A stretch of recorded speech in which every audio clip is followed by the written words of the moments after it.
Assalamualaikum warahmatullahi wabarakatuh. Bismillahirrahmanirrahim. Alhamdulillahirabbil alamin wassalatu wassalamu ala asyrafil mursalin sayyidina wa maulana wa habibina wa syafi'ina wa qurrati a'yunina Muhammadin wa ala alihi wa sahbihi ajma'in. Subhanaka la ilma lana illa ma 'allamtana innaka antal alimul hakim. Rabbi shrah li sadri wa yassir li amri wahlul 'uqdatam min lisani yafqahu qawli. Amma ba'd. Oke, kita masuk pada bab yang keempat. Ini saya lompat-lompat. Fi adabil muta'allimi 60 halaman 60.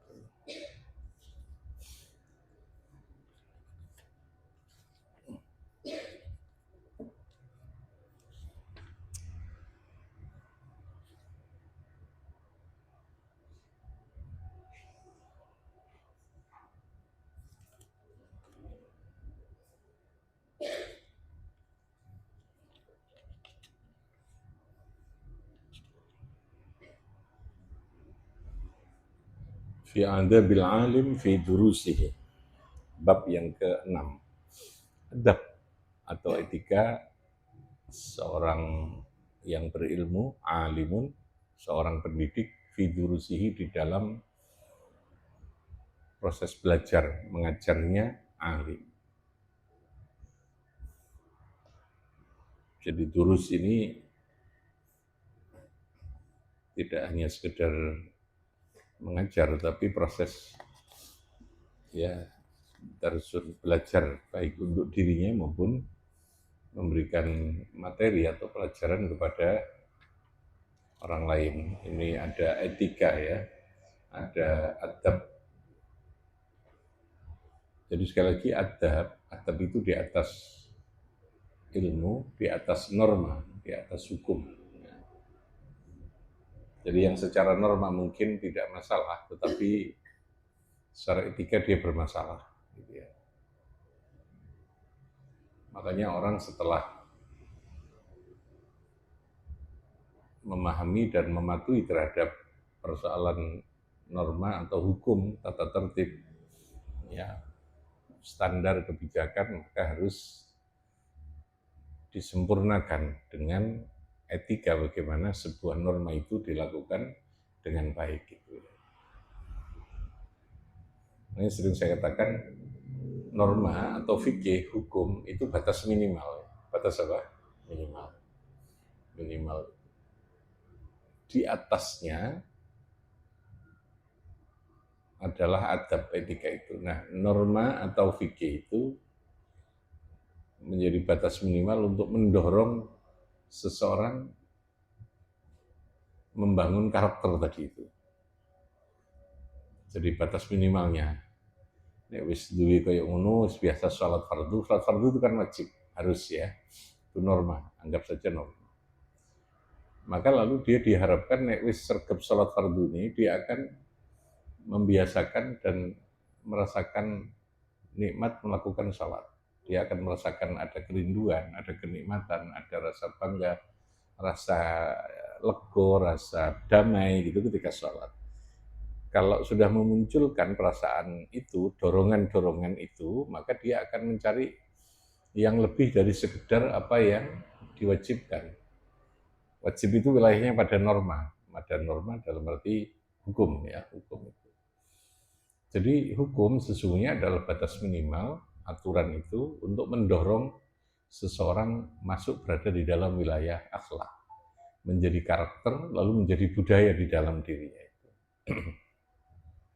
Di situ lalu kemudian menjadi biasa, gitu ya, menjadi biasa. Nah, budaya itu kecenderungannya pasti ketika sesuatu itu sudah masuk di dalam dirinya menjadi sesuatu kebutuhan, ya. Ngerasa seneng, ngerasa butuh, itu berarti akan masuk menjadi karakter. Tapi nek ngerasa ijik kudu dikongkon, merasa melakukan sesuatu masih harus diperintah, harus diawasi, harus diberikan hukuman, itu belum masuk menjadi budaya. Ngelakoni tapi kudu dikongkon, itu belum budaya, masih pada wilayah hukum, wilayah norma, wilayah apa? Norma tadi, wilayah aturan gitu ya. Tapi kalau dia melakukan sebagai bentuk kesadaran, sebagai bentuk kebutuhan, ya, dek panjen butuh itu. Ya. Kesadaran memunculkan kebutuhan, memunculkan lalu kemudian keinginan secara mandiri, itu berarti wis masuk dalam karakter itu. Ya. Nah, tapi untuk membangun karakter ini batas minimalnya tadi harus ada hukum. Makanya hukum itu minimal saja. Lalu kemudian bangun sesuatu yang menjadi kebutuhan dia gitu ya. Apa ya, ngerasa lalu dia itu butuh, ngerasa menikmati sampai di situ, lalu dibiasakan. Sesuatu itu akan minatkan kalau dibiasakan toh. Anda kalau saya dulu tidak suka makan petis itu, petis ya, makan apa istilahnya kalau wong Sidoarjo itu namanya kupang ya, kupang itu ada petisnya. Nah saya tidak begitu suka.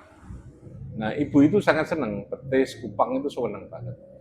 Ya karena senang saya kadang sering ngantarkan tapi saya tidak makan kupangnya anda itu. Saya nyoba dikit-dikit sih kok kerasa enak. Sekarang saya melok gitu karena terbiasa ngerasa no gitu ya. Jadi sesuatu itu akan menjadi biasa. Ketika sudah menjadi terbiasa, maka akan muncul rasa senang, rasa indah. Makanya yang terpokok itu dibiasakan. Baru itu namanya membangun budaya. Ketika sudah jadi karakter, maka dia akan masuk menjadi budaya. Jadi diawali dengan tadi itu. Memulainya dengan norma, dengan aturan dibiasakan. Terkadang malah jangan dibangun logikanya dulu gitu ya. Jangan dibangun keilmuannya dulu. Pokoknya kan melo es, pokoknya es. Gak usah takon iki opo gitu ya. Soalnya kalau dia tanya, itu nanti ketika dia merasa akan mendapatkan jawaban sesuatu dan ternyata tidak mendapatkan sesuatu seperti jawaban, dia tidak mau ikut lagi gitu ya. Pokoknya jamu itu gak raya enak awak, pokoknya umbin aja lah, minum saja gitu ya. Enaknya kayak apa gitu ya, kalau makan ini enak gitu ya. Baru kalau sudah menjadi budaya, dia nanti akan mencari sendiri logika ilmunya itu apa. Ulama-ulama dulu itu rata-rata begitu. Pokoknya dijak jamaah, dijak sholat. Orang di ilmu nih, kon melok kon nyutut no gitu ya. Sudah mengikuti gitu terus gitu. Dia tidak diilmoni secara fikihnya. Dia tidak tahu itu kenapa Allahu Akbar. Allah Akbar dengan mengangkat tangan itu mana yang fardu, mana yang sunnah. Kenapa harus 2 rakaat? Hampir logikanya tidak dibangun dulu. Karena kepatuhan itu biasanya muncul ketika orang tidak terlalu berpikir tentang sesuatu yang bersifat logika, ilmiah, alasan, gitu loh ya.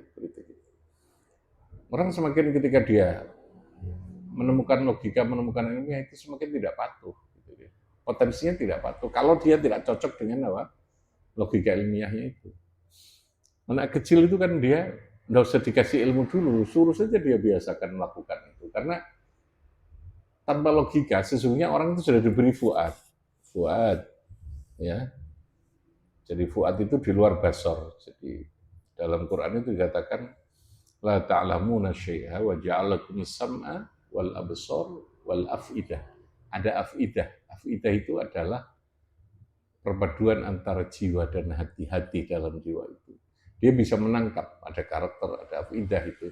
Bisa menangkap apa sesuatu yang dia rasakan itu enak, gitu ya. Meskipun logikanya belum jalan. Nah, bangunan kultur itu justru terkadang, makanya lalu muncul kaidah itu. Bahwa al-adab itu qoblal ilm, fauqal ilm. Karakter itu dibangun sebelum bocah kuwi dikai ilmu. Kenapa? Karena ketika orang sudah punya ilmu, dia punya logika, punya kritik, dia punya sikap untuk mempertanyakan, gitu loh ya. Nek gak cocok kalau apa yang dia gambarkan, dia tidak mau patuh, gitu loh ya. Budaya itu enggak begitu. Ulama dulu itu bangun budaya, wis saiki tahlilan, wis didongakno, wis saiki tahlilan. Tanpa logika, tanpa sebuah penjelasan apa-apa. Nek wis manut, lagi kemudian tidak lalu dalil. Jadi makanya NU itu tidak mau dalil dulu. Bahkan ngaji fikih saja tidak, lakoni, karena yang memberi jaminan sudah dia. iki sing tak ngongkon tak lakoni apik, ayo wis melok, wis gak usah takon-takon. Makanya terus manut gitu kan, manut itu. Tapi nek Muhammadiyah tidak, dia berbicara dalil dulu, dalil ono gak, akhirnya gak melaku-melaku gitu ya. Dan cenderung untuk membantah bangunan budaya yang sulit. Model pilihan Muhammadiyah bukan tidak baik, itu menjadikan sulit membangun sebuah budaya. Karena apa? Dia membangun logikanya dulu. Rata-rata begitu. Karena dia harus berbicara dalil di yang ngetek lakon. Nek wong desa kan gak tahu takut dalil. Ono berkate apa ora, gitu ya. Ono berkate budal. Enak ketemu jagongan, gitu ya. Sing jelas sing di omah, sing kepaten keluargane seneng ketika banyak yang datang, gitu ya. Itu yang dirasakan terus. Dalilnya ada di belakang. Jadi sekali lagi secara teori dan praktek itu membangun budaya, jangan membangun lebih cepat kalau tidak membangun logika terlebih dahulu. Karena orang ketika sudah semakin logis, semakin dia punya ilmu, maka kecenderungannya mesti akan mempertanyakan kenapa kok saya harus begini, kenapa harus begini. Nah, disitulah sesungguhnya titik kemampuan untuk menggabungkan antara budaya dengan keilmuan itu kayak apa gitu ya. Karena budaya tanpa ilmu itu juga beresiko untuk disalahgunakan oleh oknum tertentu yang menyalahgunakan itu. Patuan itu.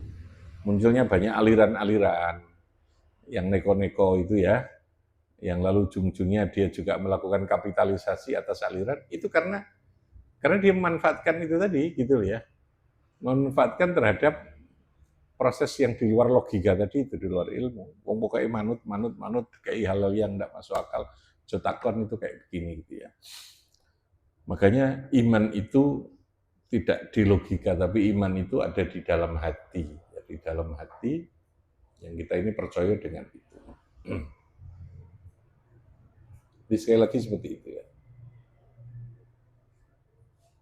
Jadi makanya adab itu apa? Qablal ilm. Qablal itu fauqal ilmi. Adab itu di atas atau sebelum. Pinter, jadi arek sedurung tiga ilmu itu karakternya dulu dibentuk. Ya, teori dalam Islam itu begitu, gitu loh ya. Nah kalau dalam Islam saja nih yang namanya melatih atau membiasakan ya tentu mestinya kalau lebih cepat kalau dia pakai peraga, pakai alat, pakai material, gitu loh ya. Di situ yang lalu memunculkan teori Montessori. Montessori itu kan dia bergerak, pembelajaran semuanya berbasis pada material, pada alam nyata, bukan imajinasi gitu ya. Dua itu ya ini, dua itu. Pokoknya ono barang luru iki luru ya. Itu cepat karena dia langsung punya gambaran, punya fakta gitu ya. Tapi kalau imajinasi itu kan sulit.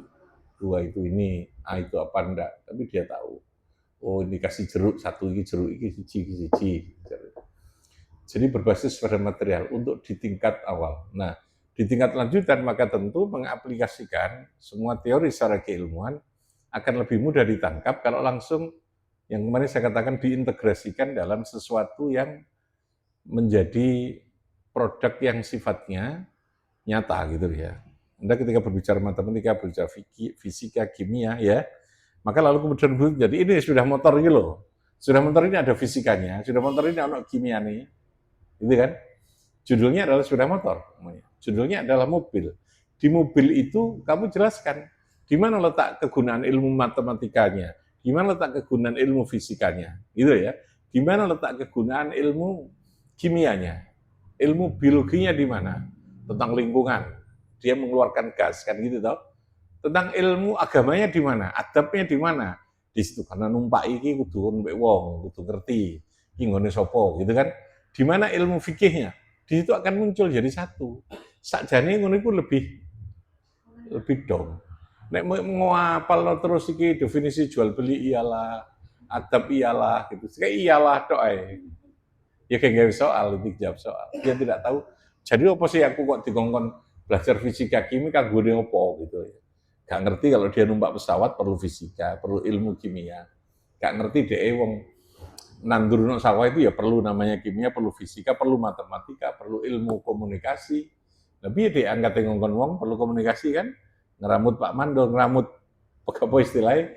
Sing mergawe nang sawah itu kan perlu komunikasi, perlu ilmu sosialnya, perlu ilmu ekonomi, perlu ilmu politik kebijakannya. Nek kepingin komplit loh ya, kepingin komplit. Saiki piye harga gabah ono impor apa ora, hargane piye kan gitu. Saya nanti nandur apa itu kan paham itu gitu ya. Sudah terintegrasi. Jadi mengkonkretkan, melakukan materialisasi bahasa saya, kapitalisasi, bahkan kapitalisasi, kinggo akhirnya manfaatnya apa gitu sampai di situ. Nah, saya katakan kemarin saya ada yang bilang pada saya anak-anak itu kadang mempertanyakan gaya apa jane belajar nahu utawi kiku. Saya langsung muncul saja merasa begini kan. Ya. Jadi arek males itu ada yang ketika disuruh ngaji umpamanya. Jane gaya apa sih mis itu? Kok kudu belajar utawi kiku barang nahu sorob. Mulai kan gak itu. Terus saya jawab, jane kamu pengen bu swarga apa ora? Iya mung swarga berarti kudu ngerti agama kok. Soalnya swarga itu kudu ibadah kudu. Nah, ibadah itu sumbernya teko apa? Agama, teko Quran, teko ngene kitab kuning, teko ngene hadis. Itu bahasanya apa? Bahasa Arab. Berarti kalau iso memahami itu ben ngerti, ya kudu ngerti bahasa Arab. Bahasa Arab itu tata bahasanya apa? Nahwu sorof. Jadi tadak khobar kuwi sing gare omong bu swarga. Bahasanya kudu begitu. Nah, bu swarga kan sudah terkapitalisasi, sudah materialisasi. Iki loh nyata gitu ya. Itu kecenderungannya begitu. Nah, makanya kemarin saya katakan seorang yang mengajar paling tidak dia harus punya kemampuan untuk melakukan integrasi, menyatukan dari semua keilmuan untuk memperkuat disiplin keilmuan atau materi pelajaran yang jadi bagian dari ini. Jangan merasa bahwa anak itu dia berdiri sendiri, tidak. Untuk apa? Gitu ya, untuk apa? Hidupmu itu butuh semuanya, gitu loh, butuh semuanya. Yang ini nanti bagiannya nok gini, gitu, bagiannya di sini. Paham ya? Maksud saya paham ya?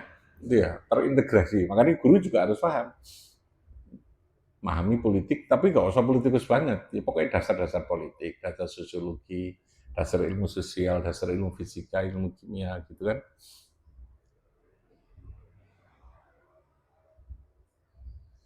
Nah, coba nanti itu dipakai sebuah cara paling tidak untuk demo tertentu, ya ketika acara atau apa untuk membranding itu kita bisa membuat judul, mamanya judulnya ibadah haji, di situ ada pesawat. Kenapa pesawat? Pesawat itu dari apa? Keilmuan apa yang harus terlibat di situ mamanya? Di situ ada ilmu manajemen untuk mengelola itu kayak apa gitu. Judulnya harus begitu. Jadi kehidupan, lalu keilmuan itu menjadi hidup, bisa diwujudkan di dalam apa? Kenyataan di dalam hidup itu, sehingga tidak berdiri sendiri. Tidak ada lalu kemudian ego, disiplin ilmu, perasaan ini yang paling hebat. Kabeh perlu ditopang dari semua sisi disiplin apa? Keilmuan itu. Tidak bisa tidak. Gitu. Nah, guru itu leader di bidang di kelasnya bagi murid, dia paling tidak harus mampu menghidupkan itu.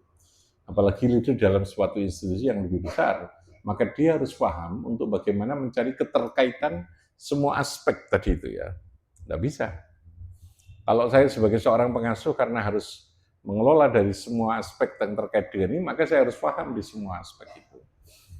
Memahami itu.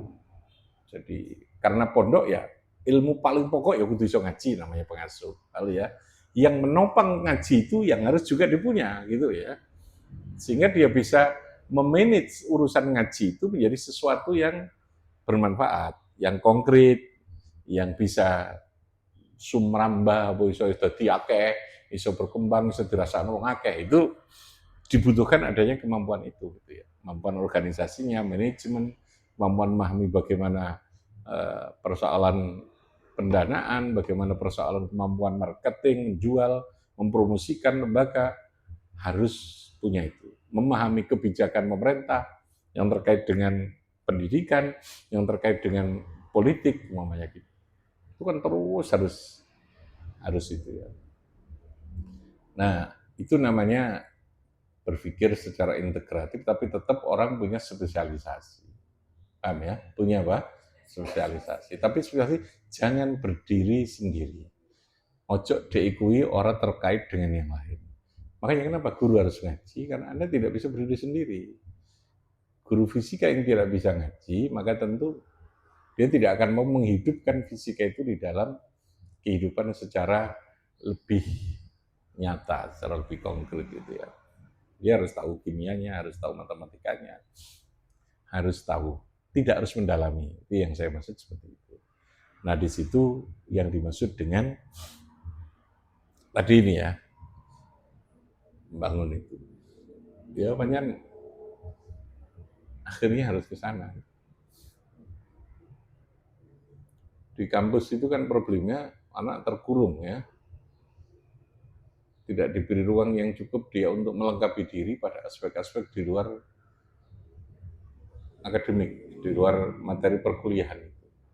Akibatnya dia juga hanya di situ tok. Ketika ada masalah di luar itu sudah tidak bisa, atau dia ketika harus mengintegrasikan tidak mampu gitu.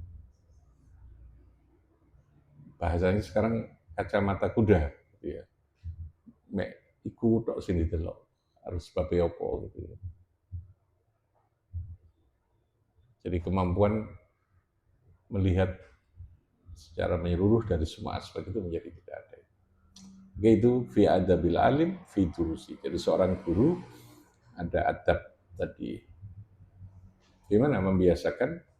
Diawali dengan contoh tadi.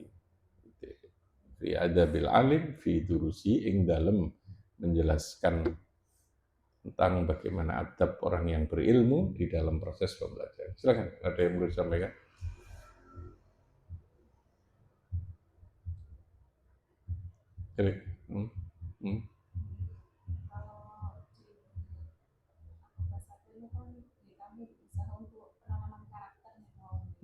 Pertama dengan memberikan aturan sederhana, yang tadi pakai jeans dan lain sebagainya. Tapi beberapa anak itu masih tetap mau menggunakan celana jeans. Dan kita minta untuk kembali, maka itu tidak ada alasannya seperti itu. Ya udah pakai sarung saja, saya bilang seperti itu. Menurut Pak Yai dengan aturan yang jadi iya. Jadi kalau itu sudah menjadi kesepakatan bahwa harus tidak boleh menggunakan celana jeans atau baju yang sifatnya tidak pantasnya untuk sekolah, ya itu harus ditegakkan, harus ditegakkan. Jadi kalau memang dia tidak punya, ya suruh kembali. Kalau dia besok tidak mau, suruh kembali. Jadi memang aturan itu pada dasarnya satu tetap ada unsur bijak ya, bijak. Mungkin diperingatkan, kasihan. Oke, kamu sampai kapan bisa beli ini? Itulah di bahasa gitu. Kapan bisa punya ini? Saya beri waktu ya, 1 minggu maksimal. Nanti kamu sudah harus punya celana seperti ini. Kalau tidak, berarti kamu tidak boleh masuk sekolah. Kalau tidak boleh masuk sekolah, ya kamu berarti harus keluar dari sekolah. Harus sampai pada tingkat tegas begitu. Kalau itu sudah menjadi apa? Norma. Sudah menjadi aturan. Ya. Jadi pertama, norma itu makanya harus akilun balihun. Ada proses pemahaman. Yang kedua, kita membuat norma itu juga harus kita kaji. Apakah norma itu memang sesuatu yang perlu apa tidak, sesuatu yang membawa dampak positif apa tidak, yang substantif apa tidak. Oke, kalau kita anggap bahwa itu substantif karena menyangkut tentang supaya tidak terjadi persaingan, supaya tidak terjadi terkesan liar, macam-macam, oke. Untuk urusan pakaian kamu harus pakaiannya seperti ini, tidak harus seragam, tapi pakaian yang pantas, gitu kan?